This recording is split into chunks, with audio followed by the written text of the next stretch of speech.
Praise the lord everyone. मसीह यीशु के नाम में सबको जय मसीह की सलाम खुशामदीद।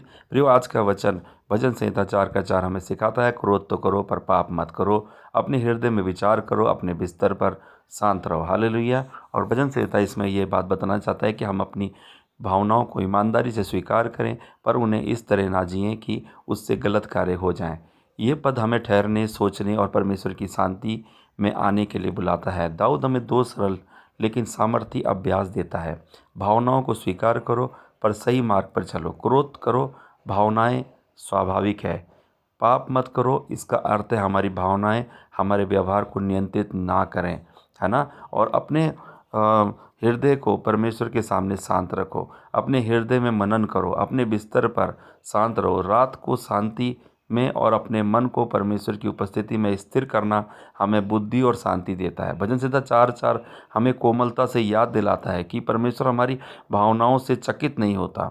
वह हमसे उन्हें दबाने के लिए नहीं कहता, बल्कि उन्हें अपनी बुद्धि और मार्गदर्शन के अधीन लाने के लिए हमें अगुवाई करता है। तो प्रियो, हमें क्रोध तो करना है। क्रोध देखिए इस बात पे होता है कि किसी की प्रतिक्रिया पे, बट पाप जो होता है उसमें हम नफ़रत और ढा रख लेते हैं, तब हो जाता है। तो प्रियो, इस बात को हमें रखना है। कोई बात नहीं, किसी की क्रिया पे हमें कोई गलती करी है तो उसमें हमें गुस्सा तो करना है, कोई बात नहीं, लेकिन उसके बाद हमें उसे भूल जाना है और उसके बाद उस व्यक्ति से मेल मिलाप करना। आप देखते हैं उड़ाऊ पुत्र ने कैसा अपने पिता का दिल दुखाया होगा जब वो अपनी संपत्ति का बंटवारा मांग रहा था और उसने अपना अपना हिस्सा लेके चला गया, संपत्ति को जो है पूरा वैश्याओं में और गलत जगह में गवा दिया।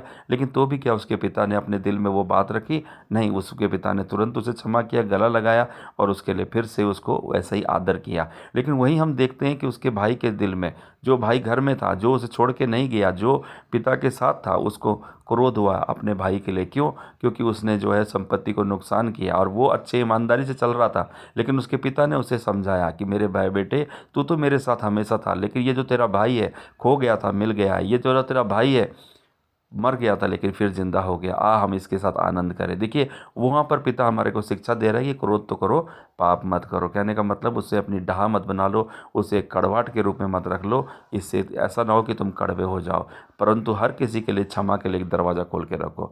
यही मसीह ने हमारे को सिखाया है, वही उसने अपने क्रूस पे किया कि उसने अपने अपराधियों को क्षमा करके हमारे लिए मेल मिलाप का एक रास्ता खोला। यदि वो क्षमा नहीं करता तो शायद हम परमेश्वर से कभी नहीं मिलते। हालेलुया। परमेश्वर हमारी ताड़ना करके हमें क्या करता है? सुधारता है, सिखाता है, ताकि हमें सीधे रास्ते पे लाए। हमारे मार्गों को कांटों से घेर देता है। कई बार हमारे को सफलता नहीं मिलती, हम ढूंढते हैं, पश्चाते हैं, लेकिन उसका मकसद ये नहीं हमें मारना, वरन हमें जीवन देना और बहुतायत का जीवन देना है और हमें अपने मार्गों में लाना है। और उसी में वो अगुवाई कर रहा है आपकी और मेरी, और इसी प्रकार हमें आगे बढ़ना है और हमें भी यही करना है। यीशु के नाम में आमीन। ऊंचा आशीष आपकी। जय मसीह की।